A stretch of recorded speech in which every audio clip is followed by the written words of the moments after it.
പാലാ നഗരസഭയിലെ ഭിന്നതയിൽ കോൺഗ്രസിന് വഴങ്ങിയിരിക്കുന്നു സ്വതന്ത്ര കൂട്ടായ്മ. കോൺഗ്രസ് നേതൃത്വം ഉന്നയിച്ച ആവശ്യങ്ങളെല്ലാം സ്വതന്ത്ര മുന്നണി കൗൺസിലർമാർ അംഗീകരിച്ചുവെന്ന് DCC vice president advocate Biju Punnathanam അറിയിച്ചു. എന്നാൽ കോൺഗ്രസ് കൗൺസിലർമാർ ഇതുവരെയും അനുകൂല നിലപാട് സ്വീകരിച്ചിട്ടില്ല. പ്രധാനപ്പെട്ട നേതാക്കളിൽ നിന്നും ഉറപ്പ് ലഭിച്ചാൽ മാത്രമേ ഒത്തുതീർപ്പിനുള്ളൂ എന്ന നിലപാടിലാണ് കോൺഗ്രസ് കൗൺസിലർമാർ. അഖിലുണ്ട് കൂടുതൽ വിവരങ്ങളുമായി. അഖിൽ, പാലായിലെ കലാപം അവസാനിച്ചോ?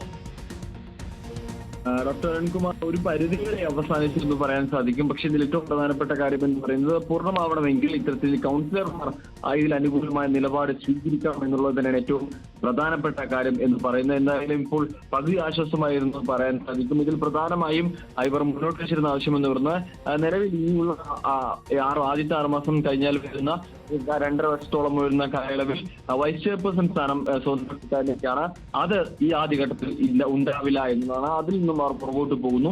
ഒപ്പം തന്നെ ഈ പ്രശ്നങ്ങളുടെയൊക്കെ തുടക്കം സംഭവിക്കുന്നത് കൊട്ടാരമറ്റം ബസ് സ്റ്റാൻഡിനോട് ചേർന്ന ഒരു പുതിയ ഓട്ടോ സ്റ്റാൻഡ് വരുന്നു. ആ ഓട്ടോ സ്റ്റാൻഡുമായി ചൊല്ലിയുള്ള തർക്കം എന്നുള്ളതാണ്. അപ്പോൾ ആ വിഷയത്തിൽ ഈ ഓട്ടോ സ്റ്റാൻഡിന്റെ കാര്യത്തിലും ഇത്തരത്തിൽ ഈ കൗൺസിലർമാരുടെ ഒപ്പം മടങ്ങിപ്പോകുന്നു എന്ന കാര്യങ്ങളൊക്കെയാണ് മുന്നോട്ട് വെച്ചിരിക്കുന്നത്. ഇത്തരം ആവശ്യങ്ങൾ അംഗീകരിച്ചിട്ടുണ്ട് സ്വതന്ത്ര കൂട്ടായ്മ.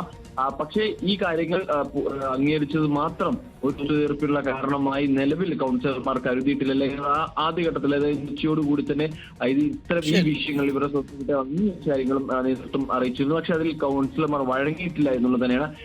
എന്തായാലും കൗൺസിലർമാർ കൂടി വഴങ്ങിയാൽ മാത്രമായിരിക്കും ഒരു പൂർണ്ണ ആശ്വാസം UDF നേതൃത്വത്തിൽ ഈ വിഷയവുമായി ബന്ധപ്പെട്ട് സംഭവിക്കുക. പാലായിലെ കലാപത്തി കെടുന്നു എന്നുള്ളതാണ് ഇപ്പോൾ പുറത്തുവരുന്ന വിവരം.